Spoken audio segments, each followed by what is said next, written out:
하겠습니다. 오늘은 고린도후서 3장 12절에서 18절 한 절씩 교독하겠습니다. 제가 고린도후서 3장 12절 먼저 읽고 18절 같이 읽도록 하겠습니다. 고린도후서 3장 12절 우리가 이 같은 소망이 있으므로 담대히 말하노니 이스라엘 자손들에게 장차 없어질 것의 결국을 주목하지 못하게 하라고 수건을 그 얼굴에 쓴 것 같지 아니하노라. 그러나 그들의 마음이 완고하여 오늘까지도 구약을 읽을 때 그 수건이 벗겨지지 아니하고 있으니 그 수건은 그리스도 안에서 없어질 것이라.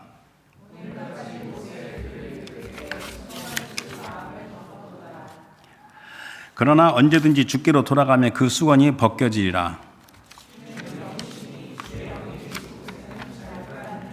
다 같이 우리가 다 수건을 벗은 얼굴로 거울을 보는 것 같이 주의 영광을 보매 그와 같은 형상으로 변화하여 영광에서 영광에 이르니 곧 주의 영으로 말미암음이니라. 아멘. 요 절은 마지막 18절입니다. 다시 한번 읽겠습니다. 시작.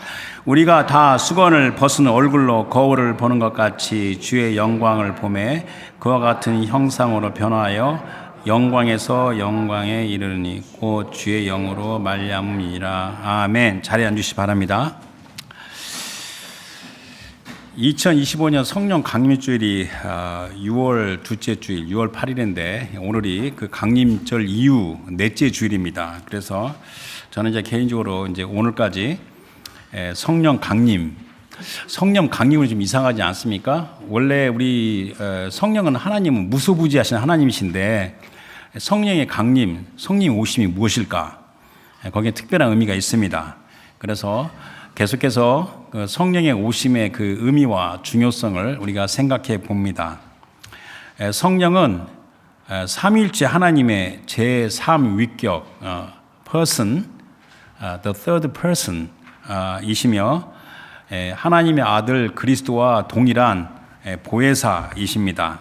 그러니까 아들 그리스도도 하나님의 아버지로부터 나왔고 또 성령, 보혜사 성령도 아들과 동일한 보혜사 성령도 하나님 아버지께로 나오셨어요. 그래서 그 성령은 또 우리가 진리의 영이시라고 이야기를 합니다. 예수님께서 요한복음 14장 16절 17절에 내가 아버지께 구하겠으니 그가 또 다른 보혜사를 너에게 주사 영원토록 너희와 함께 있게 하리니 그는 진리의 영이라 그랬습니다. 그래서 신약 성경에서 보혜사 그러면 그리스도와 성령을 가리킵니다. 철저한 유일신 신앙에 있었던 사도 바울이 전하는 진리로서 하나님 아버지와 아들 그리스도와 성령은 한 분 하나님이십니다. 허물과 죄로 타락한 사람은 그 누구도 하나님을 보지도 못하고 알지도 못하는데 그 아들 그리스도께서 하나님을 아버지를 보이셨어요. 그래서 요한복음 1장 18절에 본래 하나님을 본 사람이 없을 때 아버지 품속에 있는 독생하신 하나님이 나타나시니라.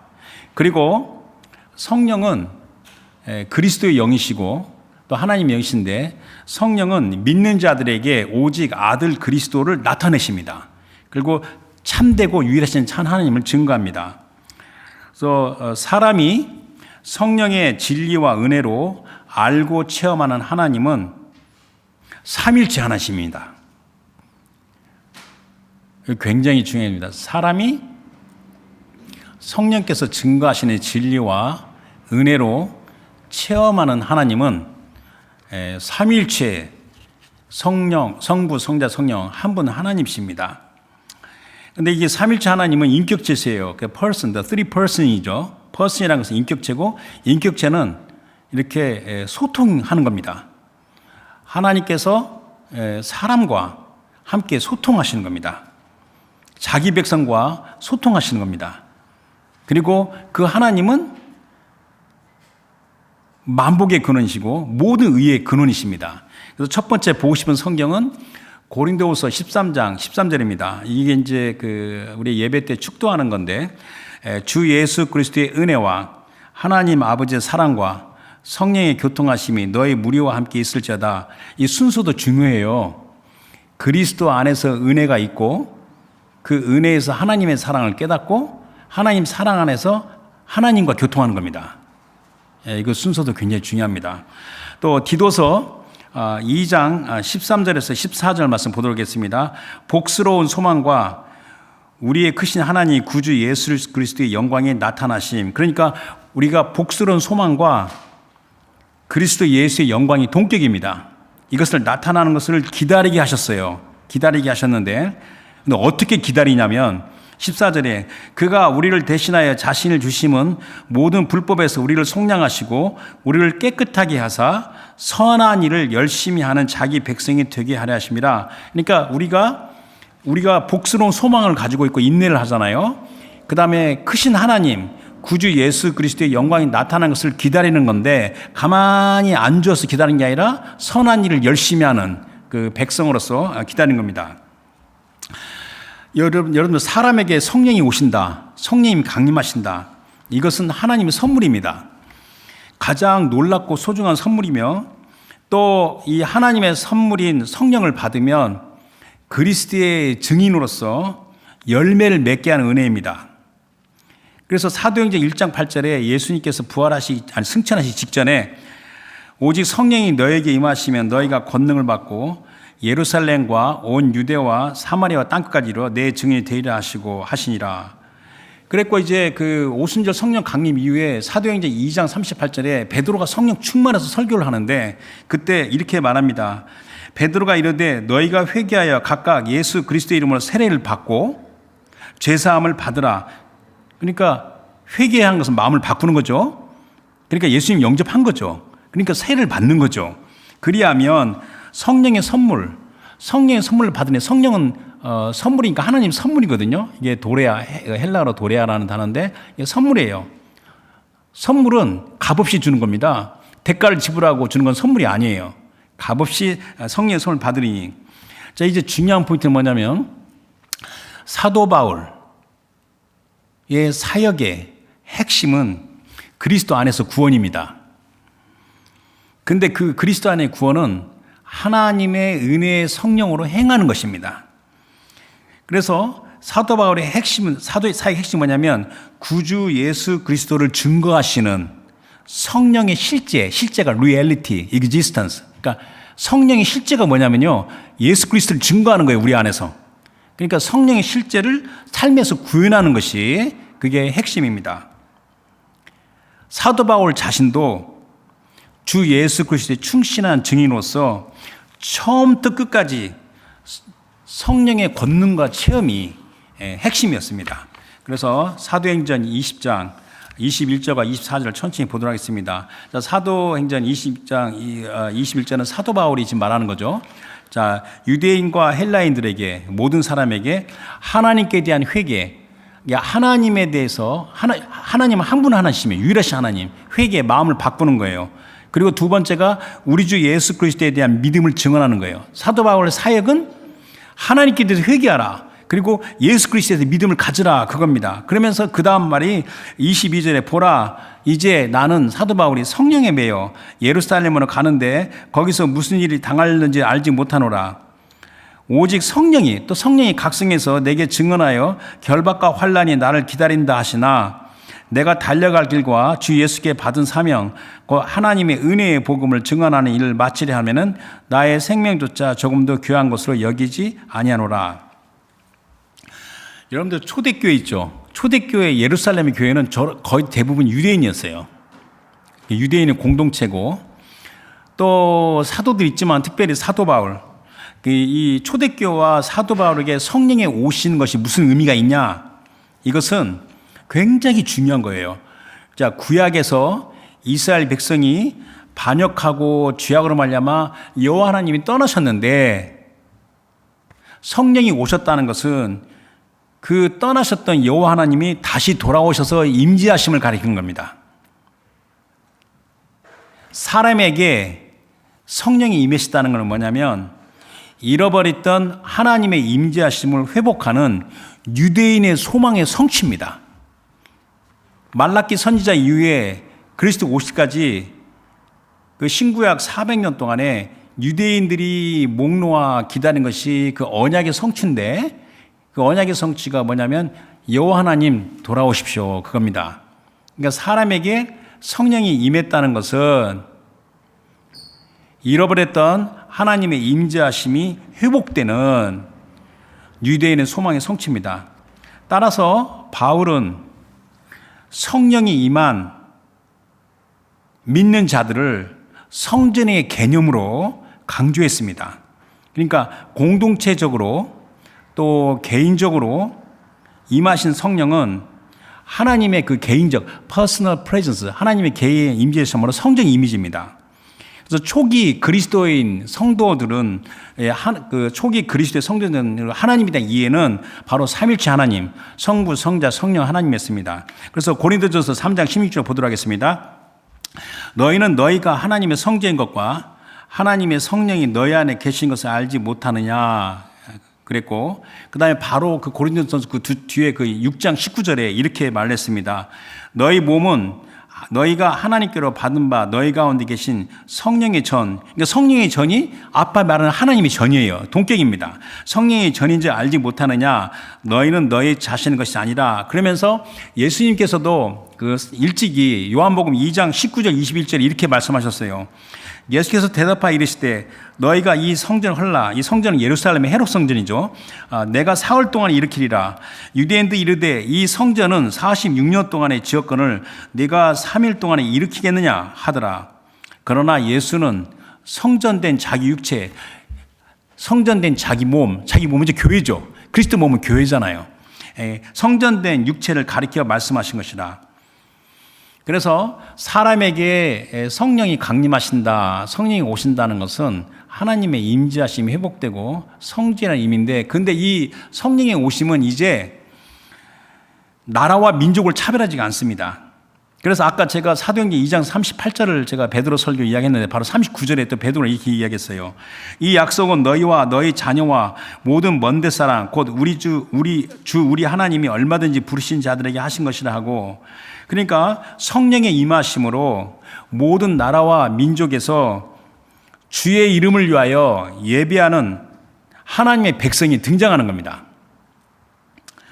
그리스도 안에서 유대인이나 이방인이나 하나된 하나님의 백성으로서 이 하나된 하나님의 백성이 이렇게 종말론적인 공동체입니다. 왜 종말론적이라고 말을 하냐면 하나님의 언약의 성취가 이미 시작됐습니다. 그리고 곧 이 시대의 마지막에 온전히 이루어질 것입니다. 그래서 계시록 21장 5절에 이 시대 끝에 이렇게 주 하나님이 말씀하십니다. 보좌에 앉으시니가 이르시되 보라 내가 만물을 새롭게 하노라. 만물을 새롭게 하는 것까지가 새하늘과 새 땅까지가 이제 언약의 성취가 끝나는 겁니다. 하시고 또 이르시되 이 말은 신실하고 참되니 기록하라 하시고, 그러니까 성령이 오심으로 지금은 성령 교회 시대인데 이때는 나라와 민족을 차별하지 않고 주의 이름을 위하여 예배하는 하나님의 백성을 세우시는 겁니다. 그래서 계시록에서 두 군데 말씀 보도록 하겠습니다. 요한계시록 5장 9절에 자 그들은 뭐냐면 하나님 보좌 앞에 네 생물과 24장로들을 가리키는 겁니다. 자 그들이 새 노래를 불러 이르되 두루마리를 가지시고 그 인봉을 떼기에 합당하시도다. 일찍이 죽임을 당하사 각 족속과 방언과 백성과 나라 가운데서 사람들을 피로 사서 하나님께 드리시고, 그 요한계시록 7장 9절 10절에는 자 이 일 후에 내가 보니 각 나라와 족속과 백성과 방언에서 아무도 능히 셀 수 없는 큰 무리가 나와 흰옷을 입고 손에 종려가지를 들고 보좌 앞과 어린 양 앞에 서서 큰 소리로 외치르되 구원하심이 보좌에 앉으신 우리 하나님과 어린 양이 있도다 하니.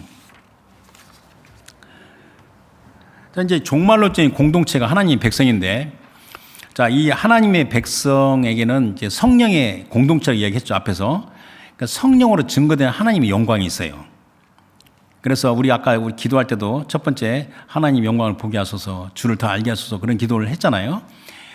자, 그래서 그 하나님의 백성은 성령의 은혜와 권능에서 하나님 영광을 알게 되는 겁니다. 그리고 하나님 영광을 보게 되는 겁니다. 이게 은혜죠. 자, 이와 관련해서 저는 오늘 요절을 18절로 정했는데, 고린도후서 3장 18절.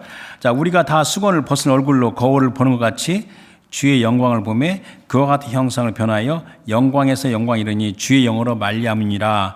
여기에서 오늘 제목을 저는 주의 영으로 말미암아. Through the Spirit of the Lord 이렇게 제목을 정했습니다. 그래서 그 성령의 공동체가 하나님의 영광을 보는데 아까도 제가 말씀드렸지만은 성령의 증거하시는 그 은혜로 말미암아 체험하는 하나님은 한 분 하나님, 삼일체 하나님을 알게 되는 거라고 제가 이야기했습니다. 그래서 오늘 12절부터 보도록 하겠습니다. 자, 본문 12절 제가 읽겠습니다. 자, 우리가 이 같은 소망이 있으므로 담대히 말하노니, 자, 원래 이 한글에서는 없지만 이 원문에서는 therefore 그러므로가 있습니다. 그래서 영어 성경에는 therefore가 있어요. 그래서 그러므로. 근데 바로 그러므로가 뭐냐면 바로 11절에 연계되는 말씀을 보게 되면 11절에 없어질 것도 영광으로 말미암았은즉 길이 있을 것은 더욱 영광 가운데 있느니라와 연결되는 겁니다. 그래서 여기서 12절에 우리가 이 같은 소망이 있으므로 담대히 말하노니 그랬어요. 근데 이 소망이 뭐냐면 영원한 영광입니다. 그리스도의 복음이 주는 탁월한 영광으로 장차 우리가 맞이하는 종말론적인 미래와 아주 확고히 연결되어 있습니다. 따라서 사도 바울은 이 소망으로 말미암아 담대히 어떤 상황에서 영광의 복음에 대해 전했습니다. 그래서 오늘 고린도서 3장이지만 고린도서 4장 16절 18절에 사도 바울이 바로 뒤에서 이렇게 고백합니다. 자, 그러므로 우리가 낙심하지 아니하노니 therefore we do not lose heart. 이 낙심하지 않으니 우리의 겉사람 낡아지나 우리의 속사람 날로 새로워지도다. 우리가 잠시 받는 환난에 경한 것이 지극히 크고 영원한 영광에 중한 것을 우리에게 이루게 함이니 우리가 주목하는 것은 보이는 것이 아니요 보이지 않는 것이니 보이는 것은 잠깐이요 보이지 않는 것은 영원함이라. 이렇게 해서 사도 바울은 그 영원한 크고 중한 영원한 영광에 대한 그 소망으로 말미암아 담대히 복음을 전한다고 했습니다. 자, 이제 13, 14, 15 세 절 말씀을 제가 한꺼번에 읽도록 하겠습니다. 13절 우리는 모세가 이스라엘 자손들에게 장차 없어질 것에 결국을 주목하지 못하게 하려고 수건을 그 얼굴에 쓴 것 같이 아니하노라. 그러나 그들의 마음이 완고하여 오늘까지도 구약을 읽을 때 그 수건이 벗겨지지 아니하고 있으니 그 수건은 그리스도 안에서 없어질 것이라. 오늘까지 모세의 글을 읽을 때 수건이 그 마음을 덮었도다. 자, 이건 구약의 그 출애굽기 34장에 나와 있는 그 사건을 말하는 건데 모세가 첫 번째 그 시내산 돌판을 이렇게 집어 던진 건 다 아시고 계시죠? 그래서 그 모세가 율법, 그 돌판이 율법인데 그것을 두 번째로 받기 위하여 시내산 올라가 주 하나님, 주 여호와 하나님과 독대를 했어요. 근데 모세가 주 여호와 하나님과 독대를 하니까 모세의 그 얼굴과 피부에 광채가 나가지고 이스라엘 자손이 가까이 하길 두려움으로 모세는 얼굴에 수건, 이 베일을 가렸다는 겁니다. 그러니까 모세를 통해서 반사된 하나님의 영광이었으나 그 영광은 모세 평생 계속 지속된 게 아닙니다. 모세가 율법을 받게 하여 하나님과 독대한 상황에서 한시적으로 나타난 현상이었습니다. 그래서 바울은 그 사건과 이렇게 대조적으로 대조해서 설명하는 겁니다. 바울은 그 당시 이스라엘 백성이 가까이 하기에 두려워한 모세의 얼굴에서 비치는 영광을 장차 없어질 것의 결국 그렇게 말했는데 이게 좀 이해가 쉽게 안 되는 것 같지만 영어 성경이면 while the radiance were fading away. 그러니까 모세의 얼굴에 영광이 있지만 시간이 지나면 점점 사라지는 것을 말하는 겁니다. 그렇게 설명했습니다. 그래서 모세의 얼굴에 나타난 영광은 얼마 있으면 사라질 영광으로 한시적이라는 표현입니다. 근데 이제 14절에 그러나 그들의 마음은 왕과의 오늘까지도, 그러니까 그리스도께서 오셔서 구속의 고난을 고산을 치르셨고 영광을 받으신 지금에도 이스라엘 백성 유대인들은 구약을 읽을 때에 그들의 마음, 이 마음은 이제 이 노예만한 단어인데 생각과 뜻입니다. 그 thought, mind입니다. 복수명사입니다. 그들의 생각들이 어둡고 완고하고 딱딱하여 그리스도를 알지 못한다고 지적하는 겁니다. 또 14절에 그 수건은 그리스도 안에서 없어질 것이라. 자, 이 수건이라는 매체는 뭐냐면 그리스도와 하나님의 영광을 인식하지 못하는 영적인 어두움을 가리키는 겁니다. 이것은 율법주의 생각틀에 잡혀있는 당시 많은 유대인들과 또 이방인들도 있었죠. 구약의 말씀이 확연히 가리키는 그리스도 메시아를 알지 못하는 모습입니다. 그러나 올바른 영적 지각은 오직 그리스도 안에서 주어집니다. 구약에 있는 모든 성경의 말씀은 그리스도를 통하여 온전히 이해되는 겁니다. 실제로 바울 자신도 과거에 율법주의자였잖아요. 열정적인 율법주의자였죠. 그걸 너무나 절실히 체험한 당사자가 바울이었습니다. 그래서 갈라디아서 1장 14절 17절 보도록 하겠습니다. 내가 내 동족 중 여러 영갑자보다 유대교를 지나치게 믿어 내 조상의 전통에 대하여 더욱 열심히 있었으나 그러나 내 어머니 태로부터 나를 택정하시고 그의 은혜로 나를 부르시니가 그의 아들을 이방에 전하기 위하여 그를 내 속에 나타내시길 기뻐하셨을 때에 내가 곧 혈육과 의논하지 아니하고 또 나보다 먼저 사도된 자들을 만나려고 예루살렘으로 가지 아니하고 아라비로 갔다가 다시 다메섹으로 돌아갔노라. 그래서 이 바울도 지금 사돈 낱말하는 게 아니다. 그겁니다. 나도 그랬다. 과거에 열정적인 율법주의자였던데 바울 내가 철저히 체험한 거다라고 바울이 말하는 겁니다. 그래서 오늘까지도라는 단어가 14절에 나오고 15절에 이렇게 두 번 반복되는데 하나님의 아들 그리스도 예수로 말미암아 영광스러운 구원의 영광이 주어졌음에도 여전히 유대인들은 그것을 인지하지 못하고 어둠 가운데 무감각 상태에 있는 것을 안타깝게 말하는 겁니다. 자, 이제 16절 보겠습니다. 16절에 그러나 언제든지 죽기로 돌아가면 그 수건이 벗겨지리라. 여기서 주가 이제 쿠리오스인데 로드인데 여기는 주는 뭐냐면 그리스도 예수를 가리키는 겁니다. 지금 바울이 말하는 주는 하나님 아들 그리스도 예수를 가리키는 겁니다. 영적인 어두움을 물리치려면 죽기로 돌아가야 된다. 그리스도 안에서 수건이 벗겨져 하나님의 영광을 본다. 그런데 여기에서 우리가 이제 성경을 읽을 때 굉장히 주의할 게 뭐냐면 사도 바울이 말하는 사도 바울은 철저한 유일신 신앙을 가진 그 유대인이잖아요. 예수님을 만나도 그 유일신 신앙이 변한 게 아니에요. 바울은 주 여호와와 그리스도를 동등하게 말하고 있어요. 그래서 제가 출애굽기 34장 35절 35절 말씀 한번 읽어드리면 모세가 여호와 앞에 들어가 함께 말할 때 나오기까지 수건을 벗고 있다가 나와서는 그 명령하신 일을 이스라엘 자손이 전하는데 이스라엘 자손이 모세의 얼굴 광채의 봄으로 모세가 여호와께 말하러 들어기까지 다시 수건으로 얼굴을 가렸더라 하니까 여호와 앞에 들어가서 수건을 벗잖아요. 모세가 그리스도께 돌아가면 그 수건이 벗겨지는 거잖아요. 그러니까 여호와 앞에 들어가는 것과 그리스도께로 돌아가는 것이 동일한 것을 말하는 겁니다. 자, 이제 17절 보겠습니다. 17절 굉장히 중요한 성경 구절입니다. 주는 영이시니 주의 영이 계신 곳에는 자유가 있느니라. 이거 굉장히 중요한 성경입니다. 여기 주는 명백히 그리스도 예수를 가리키는 겁니다. 그리고 그리스도는 살리시는 영입니다. 그래서 고린도전서 15장 45절을 보게 되면 기록된 바 첫사람은 생명, 리빙 소울이 됐어요. 여호와 하나님께서 첫사람을 흙으로 만드시고 그 생기를 불어넣으니까 생명이 됐어요. 그러나 마지막 아담은 살려주는 영, 마지막 아담은 이게 그리스도 예수를 가리키는데 살려주는 영, life giving spirit이 되었나니. 그러니까 그리스도 예수 안에서 영적 어둠과 강팍함이 제거되고 살아나서 하나님의 영광을 올바로 보게 된다는 겁니다.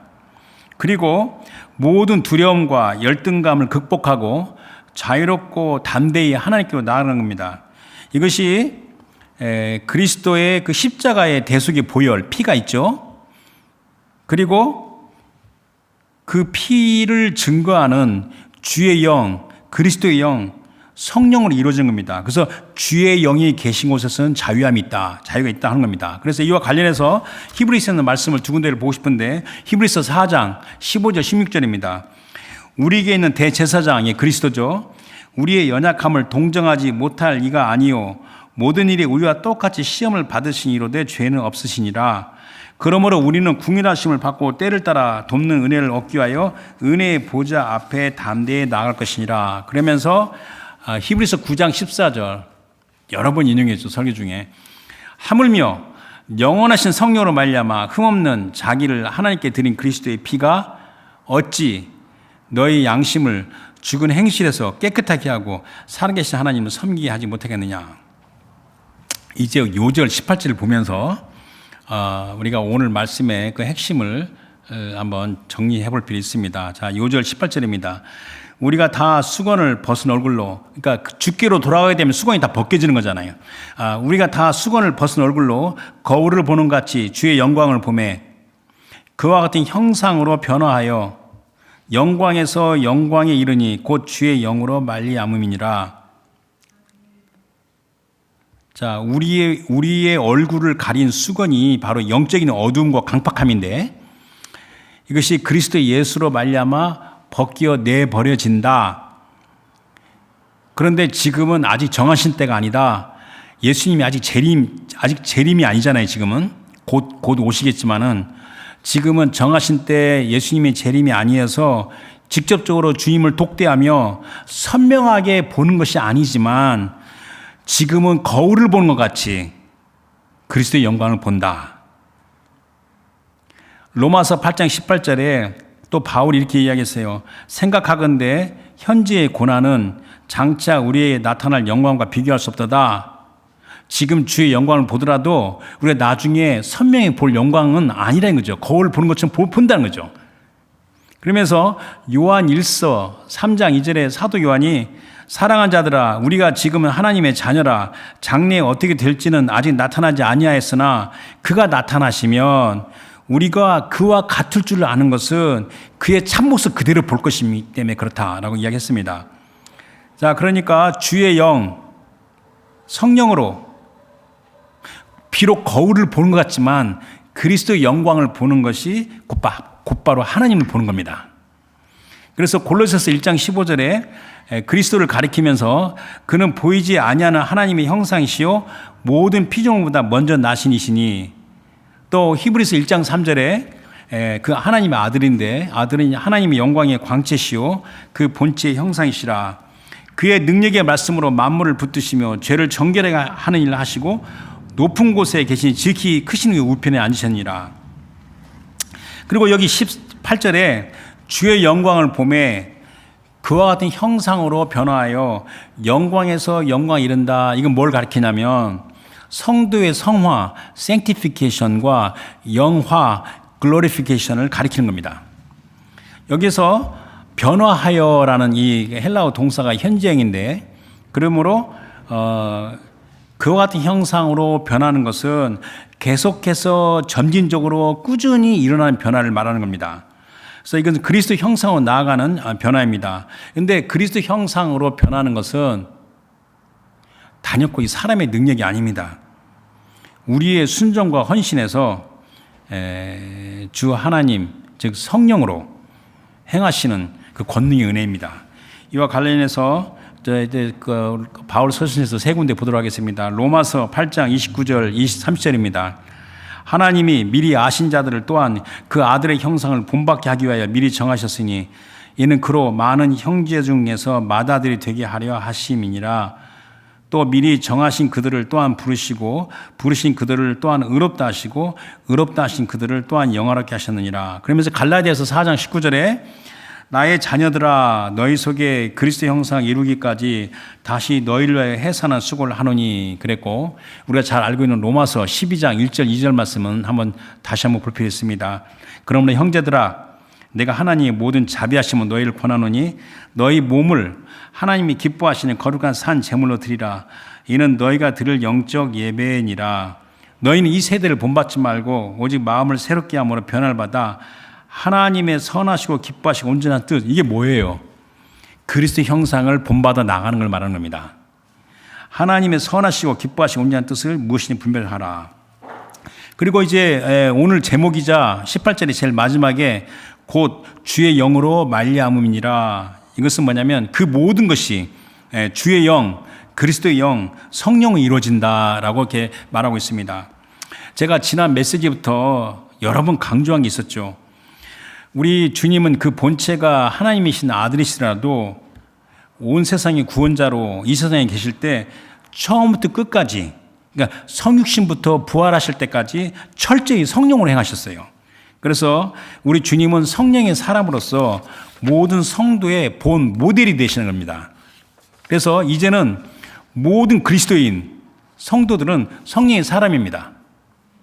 성령의 충만은 정량적이라서 크고 많고 양이 있지만 누구든지 주 예수 그리스도 안에서 거듭난 하나님의 자녀, 하나님의 성도는 다 성령의 사람이에요. 그리스도 안에서 구원이 아까 사도 바울의 사역의 핵심이라고 그랬죠. 이것은 삼일체 한 하나님, 성부, 성자, 성령의 그 협력적 역사하심으로 이루어진 겁니다. 따라서 삼일체 하나님에 대한 이해와 믿음은 살아계시고 거룩하신 주 하나님을 체험하고 은혜와 진리에 거하게 합니다. 따라서 제가 여기서 강조하는 것은 주의 영, 성령의 역사하심이 절대 필수 조건이라는 것을 지금 말하고 있는 겁니다. 물론 삼일체는 신비입니다. 삼일체의 신비는요, 사람의 지적 이해의 그 범위를 넘어서요. 어마어마한 뛰어난 학자, 어마어마한 머리 좋은 사람도 삼일체 신비를 설명할 수가 없어요. 온전히 우리가 이해는 하지만, 그러나 주의 영, 성령으로 말미암아 우리는 그 신비의 은혜에 거하게 되는 은혜가 있습니다. 이게 굉장히 중요한 포인트입니다. 제가 말씀을 마치기 전에 하나 교회 역사에서 예를 들고 싶은데, 어쩌면 우리 다수가 직면하고 있는 그 미혹과 미묘한 갈등, 도전에 대하여 간단히 언급하고 싶어요. 이게 방대한 내용이지만 짧게 한 5분 이내에 이제 그 말씀을 마치려고 합니다. 교회 역사를 이렇게 쭉 이렇게 보게 되면, 저는 역사를 좋아해서 옛날 교회 역사 히스토리를 이렇게 많이 봤는데, 교회 역사를 쭉 이렇게 보게 되면 특별히 지금 이 시대, 현대, 이 말세, 이 마지막 때에는요, 삼일째 하나님에 대한 이해와 믿음을 무너뜨리려고 온갖 거짓 생각들과 이론들이 더욱 기승을 부리고 있습니다. 진화론은요, 이거는 귀엽게 보여요. 제가 얼마 전에 진화론에 대해서 이야기했잖아요. 사도 바울은요, 삼일체란 말을 한 번도 해본 적이 없어요. 사도 바울은 사역을 하는 데 있어서 삼위일체라는 단어를 한 번도 사용해 본 적이 없어요. 또 성경에는요, 삼일체라는 단어가 없어요. 용어가 없어요. 하지만 성경이 처음부터 계시하는 하나님은 삼일체 하나님이십니다. 용어 삼일체라는 단어는요, 나중에 사도 바울 후에 나중에 교회가 이 세상의 미혹과 도전에 대응하기 위해서, 노력하기 위해서 그 용어가 다 등장한 겁니다. 그래서 역사를 정확히 이해하는 게 굉장히 중요합니다. 그래서 여러분들 그 서기 4세기 초에 북아프리카 알렉산드라는 도시는 굉장히 큰 도시인데, 거기에 주교면 굉장히 영향력이 크죠. 비숍인데 사람이 아리우스라는 사람이 있어요. 근데 이 아리우스라는 사람이 비숍인데, 주교인데 반삼일체적 아리스주의를 주창을 했어요. 그런데 그 아리스주의가 반삼일체적인 그 주장인데, 325년 제1차 니케아 공의에서 삼일체 교리가 채택하면서 아리우스주의는 이단으로 정지가 됐어요. 그런데 거기서 끝나지가 않았어요. 그게 굉장히 복잡한 스토리가 많아요. 그걸 다 말할 수가 없어요. 생략하고. 그런데 아리우스주의가 뭐냐 하면, 하나님은 한 분이시다. 그리스도의 신성을 부인합니다. 그리스도는 거룩한 자지만은 그리스도의 신성을 부인할 뿐만 아니라 성령에 대한 지식과 체험이 없어요. 이게 아리우스주의입니다. 아리우스파. 근데 이제 이 아리우스주의와 연결되는 또 다른 강력한 도전은 AD 6세기에 출현한 게 있어요. 이슬람이에요. 이슬람은요, AD 6세기 이전에는 존재하지도 않았어요. 이슬람은 종교요, 무슬림은 이슬람을 믿는 종교인을 말할 때 우리가 무슬림이라고 말하는 겁니다. 그러니까 뭐 이슬람도 지금 말하려면 끝이 없죠. 이스라엘도 한 하나님 말하면서 그리스도 신성 부인하고, 성령은 말할 것도 없고 부인하는 거죠. 이제 그 아리우스주의가 그 교회 역사를 통하여 쭉 지금까지 이어져 내려오면서 여러 형태로 그리스도의 교회를 대식하고 있어요. 현대의 아리우스주의의 가장 대표적인 이단 중에 하나가 뭔지 아십니까? 이게 여호와 증인이에요. 여호와 증인. 또는 유니테리언 교파. 여기 49가하고 여기 오크 만나는데 큰 건물 유니테리언 처치가 있죠. 그것도 말하려면 제가 진짜 제가 웹사이트 가서 다 보고 내가 했는데 정말 장난이 아닙니다. 이런 것들이 있습니다. 근데 또 놀라운 게 뭐냐면요. 심지어 현대 신학지요. 신학, theology에서도 신비로운 삼일체 이 트리니티를 사람의 제한된 마음과 생각에 담도록 교리와 신조로 축소하는 경향이 있어요. 물론 교리 신조도 중요해요. 교리 신조는 그 나름대로 중요한 역할이 있어요. 근데 교리와 신조로 삼일체 하나님을 이렇게 축소하는 경향이 있어요. 또한 여러분들 정상적인 그리스도인 하면서도 저도 한때 그랬는데 삼일체의 신비를 온전히 이해할 수 없다고 전전긍긍하면서 성부, 성자, 성령 삼일체 주 하나님을 담대히 증거하지 못해요. 그리하여 그로 말미암아 믿는 자의 삶에 주의 영, 성령의 절대 필수적이고 활력 있는 그 실제, 그 리얼리티라고 그랬죠. 그걸 체험 못해요. 하나님의 영, 그리스도의 성령의 실제를 체험하지 못해요. 그리스도를 하면서도. 이것이 현대판 아리스주의를 방치하는 그 위험이 있는 상황입니다. 이것을 극복하는 것이 성령의 충만이라는 겁니다. 주의 영, 성령께서 진리를 증거하심으로 우리는 신비로운 삼일체의 은혜에 거하게 되는 겁니다. 그리고 진정한 자유를 누리는 겁니다. 이것은요, 체험하지 않는 사람은, 은혜를 받지 않는 사람은 몰라요. 성령의 충만함을 받아서 한 분 하나님의 임재하심을 누리면서 나아가는 자가 누리는 자유함은요, 이론으로 설명이 안 됩니다. 그래서 오직 주의 영으로 말미암아 이루어지는 겁니다. 다시 말하면 철저한 유일신 신앙에 있는 사도 바울의 경험과 신학의 중심은 철저한 삼일체 신앙입니다. 바울의 서신서가 신약성이 13개가 있죠. 그걸 얼마나 많이 연구합니까? 진짜 저도 서신서를 어마어마하게 많이 들여다봤죠. 그러나 바울의 서신서들은 하나님께서 성부와 성자와 성령으로 존재하신지 연구하는 게 아니에요. 바울의 서신서의 목적은 뭐냐면 어떻게 하면 그리스도의 교회를 세울 것인가, 어떻게 하면 전적으로 세속적이고 다신교, 폴리세이즘, 신들이 많잖아요 바깥에. 다신교 환경에서 하나님의 백성이 어떻게 하면 존재할 수 있는가 근본 문제를 언급하는 게 서신서의 내용입니다. 하나님의 백성은 한 분, 성부와 성자와 성령으로 체험하며 증거합니다. 거듭 강조하면 살아계시 거룩하신 주 하나님은 삼일체 하나님으로 체험하며 여기에는 하나님의 사랑이 추상적이지 않아요. 현실적으로 하나님의 사랑을 느끼는 겁니다. 이에 대하여 교회가 삼일체형 용어를 나중에 채택한 겁니다. 그래서 체험이 먼저요, 용어가 그 뒤입니다. 그래서 살아계시고 거룩하신 주 하나님의 삼일체적 이해와 신앙은 하나님과 우리의 관계에서 놀라운 변화를 줍니다. 오순절 성령 강림이 사도행전 2장 1절에 4절 나오잖아요. 그러니까 그리스도 교회가 언제 생겼냐고요. 언제? 오순절 성령 강림, 성령의 오심 말미암아 교회가 탄생한 겁니다. 그래서 교회는 성령의 공동체입니다. 성령의 공동체로 탄생을 했고 존재하는 겁니다. 그래서 성령으로 교회와 성도들이 직접적이고 개인적으로 체험하는 하나님은 삼일체 하나님이십니다. 따라서 성령을 떠나서 삼일체 하나님과 관계가 있을 수가 없고, 또 성령을 떠나서 또 삼일체 하나님을 떠나서 구원이 있을 수가 없습니다.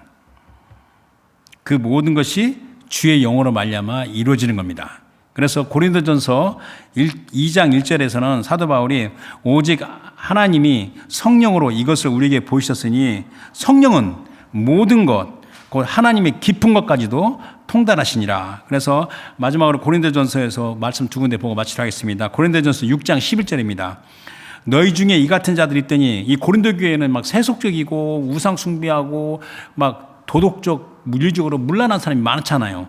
너희 중에 이 같은 사람이 있더니 주 예수 그리스도의 이름과 하나님의 성령 안에서 시승과 거룩함과 의롭다 하심을 받았느니라. 그러면서 고린도전서 12장 4절 6절에서는 자, 은사에 대해 설명하는데, 은사는 여러 가지나 성령은 같고, 성령 먼저 말했죠.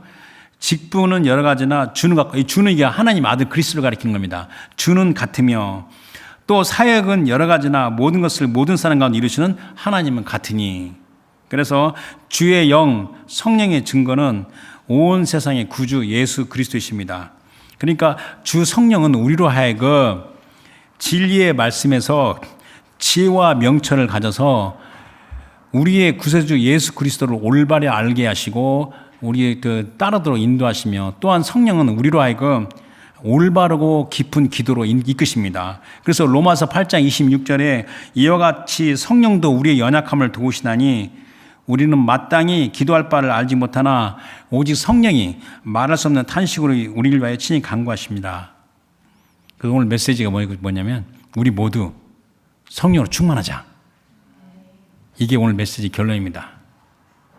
여기서 하나 제가 사족을 단다면, 성령 충만함을 노력할 때 안 될 때 여러분들의 그 영적 지도자나 주위 사람들, 성령의 사람께 부탁을 하는 겁니다.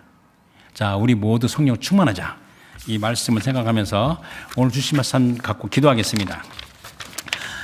모든 것이 주의 영으로 말미암아 이루어진다. 그래서 우리가 성령의 사람들이 한 분 하나님을 체험하신 하나님은 삼일체 하나님이시다. 그래서 삼일체는 게 신비로운 건데, 우리가 성령의 권능으로 말미암아 그 신비로운 삼일체 하나님의 은혜에 거하는 겁니다. 그래서 오늘 기도할 때 하나님 아버지 성령으로 충만케 해주셔서 그 은혜와 진리로 말미암아 하나님과의 개인적이고 친밀한 관계로 들어갈 수 있게 도와달라고 다 같이 기도하겠습니다.